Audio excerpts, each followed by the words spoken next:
Hi friends, ఈరోజు వడపప్పు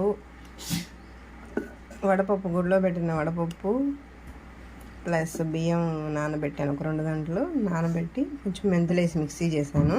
ఈ పిండితో దోశలు వేస్తున్నాను. చూడండి, దోశలు పోస్తున్నాను.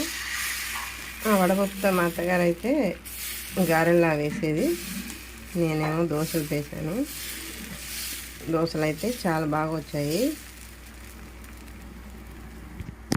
ఉల్లిపాయ, పచ్చిమిరకాయ, క్యారెట్, కరివేపాకు వేసుకున్నాను. వేసుకొని ఆయిల్ వేసుకుంటున్నాను.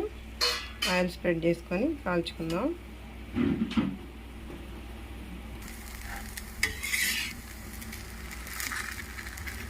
దోశ అయితే బాగా వచ్చింది. దోశ అయితే రెడీ అయిపోయింది. చూసారు కదా, ఎంతో రుచికరమైనటువంటి దోశ రెడీ అయిపోయింది. కొంచెంగానే వచ్చేస్తుంది. టేస్ట్ అయితే కొబ్బరి చట్నీతోను అల్లం పచ్చడితో తింటే చాలా బాగుంటుంది. మీరు కూడా ట్రై చేయండి.